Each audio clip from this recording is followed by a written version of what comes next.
What's up, guys? This is Packin playing Fallout Shelter on my Samsung Galaxy S4.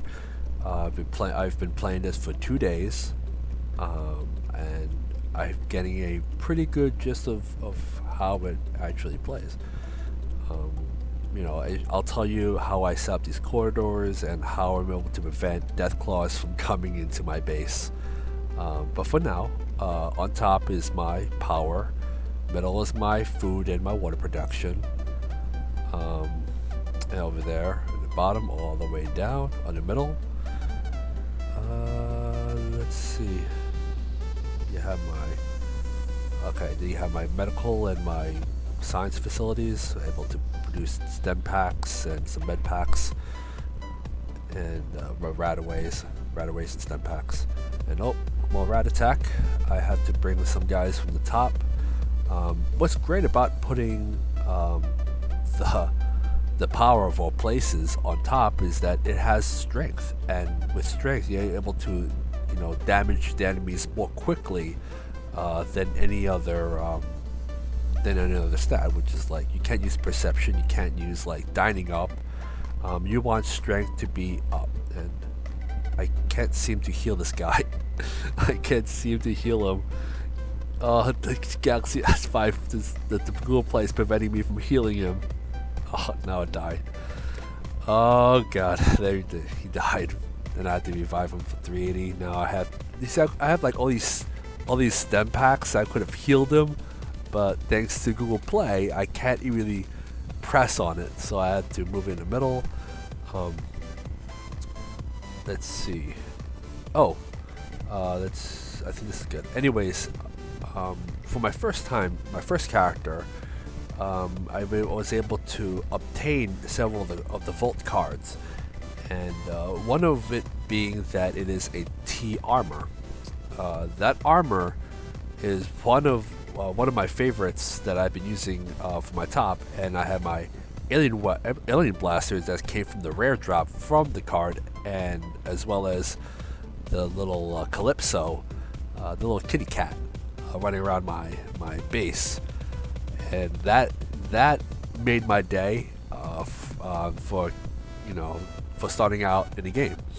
So with that armor, I was able to raise up the strength and endurance by, let's see, by 5, which is like 3 and 5, 3 on strength, 2 on endurance, and that alone is able to fend off 3 raiders. I just bring him in, 3 raiders come in, deals a lot of damage, and oh, there you go. I found myself a mystery stranger. But anyways, back to the T1 armor with the strength. I'm able to put him into the vault and to fight off 3 raiders while effectively keeping my health at half. Okay, over here I have the medical bay. And that's my dining hall. All right, gotta collect my good stuff, my water, my dining, my food. Everybody's happy at 91%, which is great. I have my bedrooms on my right side. I keep them by 2s. So far there are 7 of them. And you have your storage all the way at the bottom, because storage allows you to put more stuff when you're setting dwellers outside to pick them up. But it's more important to have rooms by 2s. That way you don't really need them except, making babies. But other than that, these rooms on the right is great.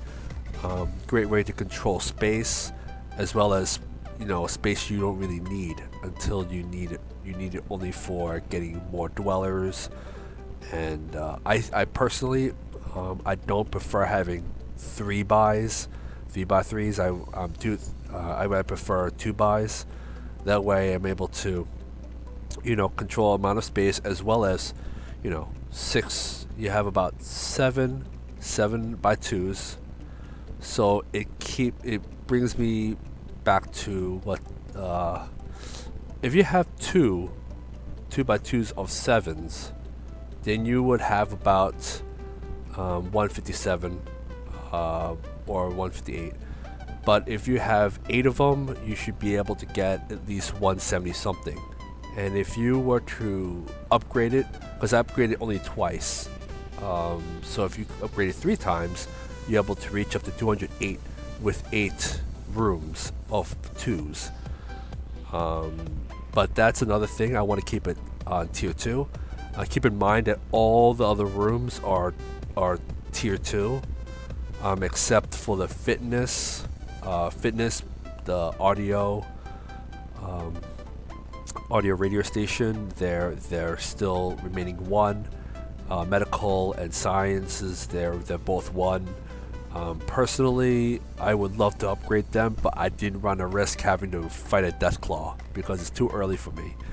And I think that this is pretty much the first time for 2 days of not facing Deathclaws. There is no Deathclaw in my base. I've never been attacked by a Deathclaw. By keeping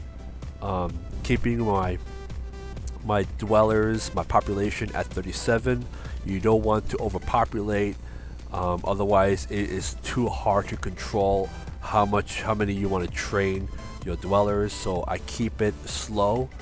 Keep your population slow and steady, because if you raise your population, most likely the Deathclaw is going to come. And being my first time, I had to anticipate by having Deathclaws, so I had to slow populate, and this is a good experience for me to really play the game I wanted to. I can customize the rooms the way I wanted to. I keep the power. I keep the blank places where the power is until I'm able to replace the power plant to nuclear power.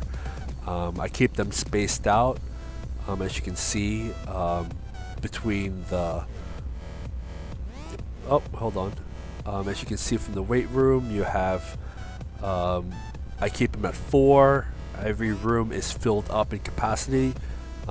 Basically, you want to keep everybody trained up, so by the time you let your phone rest, you want to rest for 2 or 3 hours, you can turn your phone back on and bam, there you go.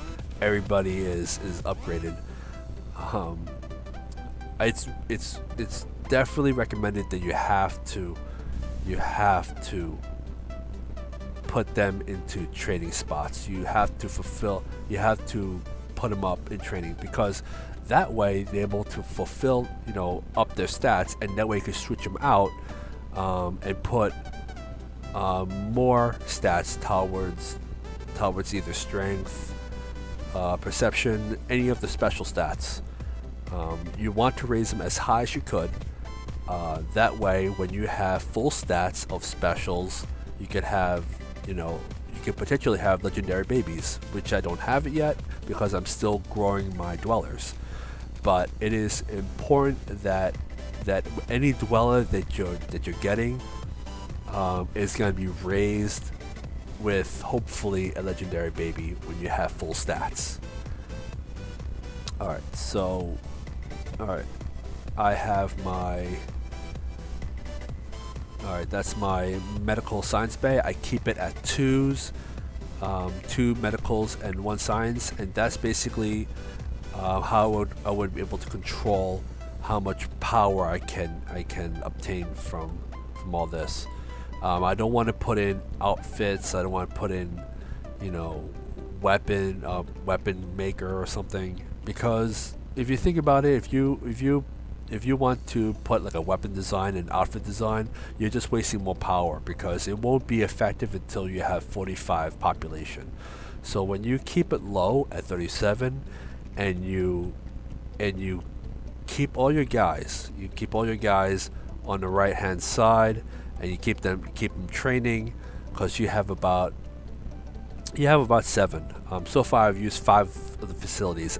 2 of them are not locked yet. So this is this one is my power, which has all my strength. It helps, like I said, it helps destroy, weakens raiders, and potentially death claws, so you never know what's gonna come at you. But basically, you want to keep them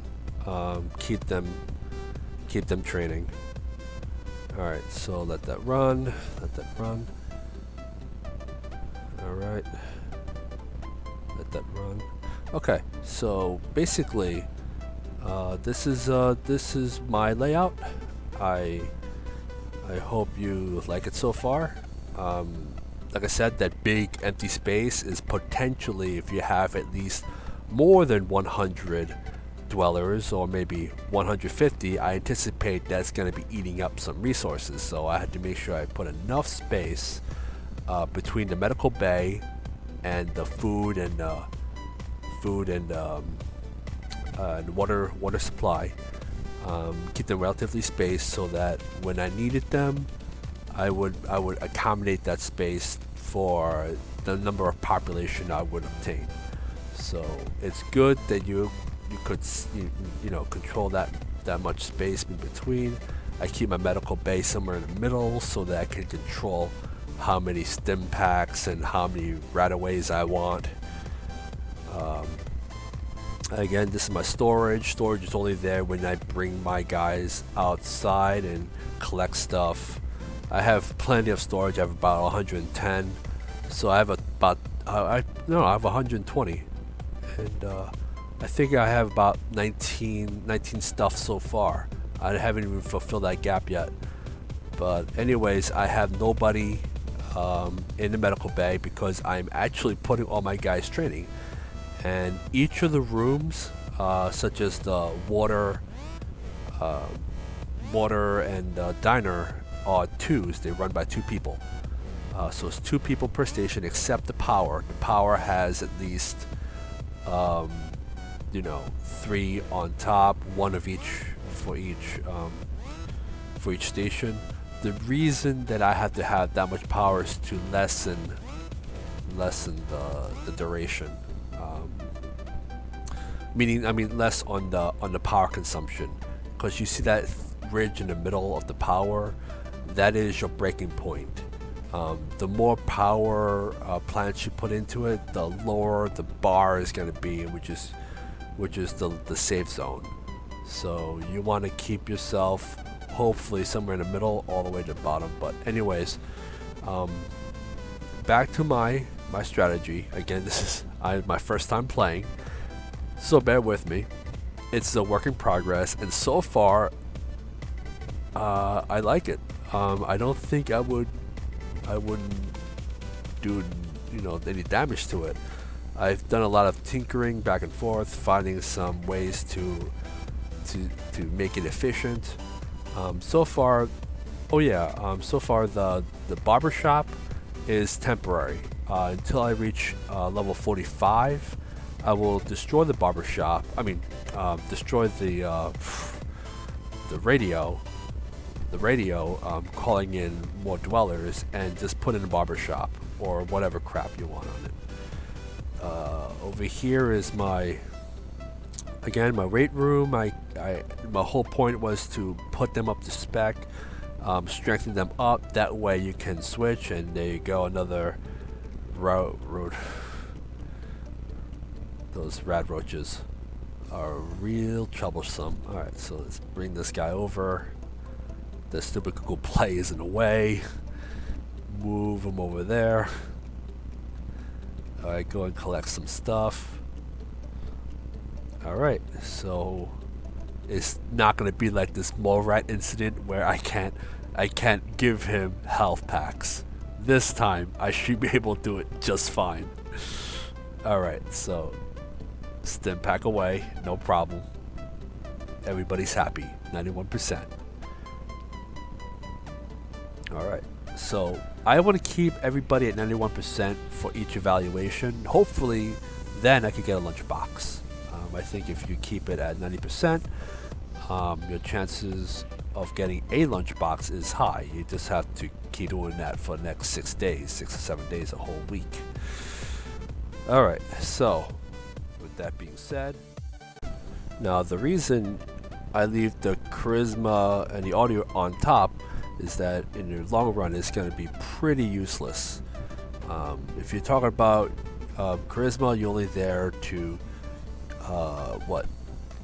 getting more dwellers coming in and baby population, but that's pretty much it about charisma. You don't really do much with it.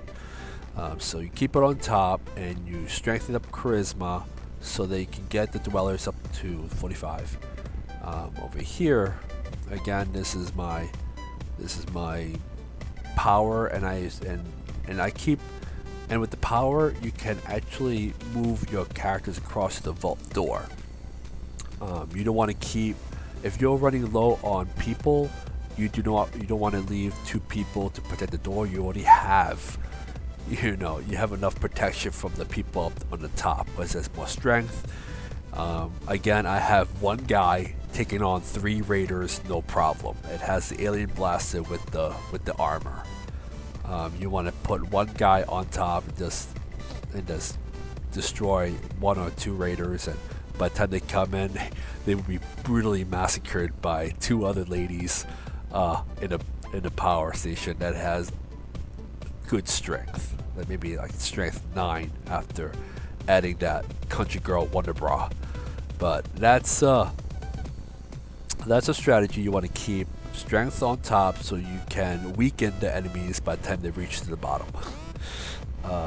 And you have extra space to put more. Again, once you up to that level where you can add in more power grid is only relative to how many people you can have in your population, which is only 200. And because of the 200 cap limit, you want to keep your rooms up to 200. That way you don't want to overfill. So anyways, for now, this pretty much summarizes my video. I hope you enjoy it. I know it's a bit long. Hopefully there are no death claws coming into your base. If you follow my my instructions, you might have a similar base. But trust me, I think if you keep it at tier 2 and not tier 3, you should be fine. As for the weights fitness and all that stuff, tell me if it's safe to upgrade. That way to shorten up the time, because I'm debating about upgrading the time span for the weights, because if I thought if I do it, I feel like the death claw is gonna come, and when that time comes, I would not be prepared. But this is the best way for me to keep doing what I'm doing at a very slow pace, and able to control the flow on improving all of my characters in the long run. So again, hopefully around population 100, I should have at least 50. I should hypothetically have at least 50 dwellers to be fully special. So again, this is my video. I hope you enjoy it. I hope you find this informative.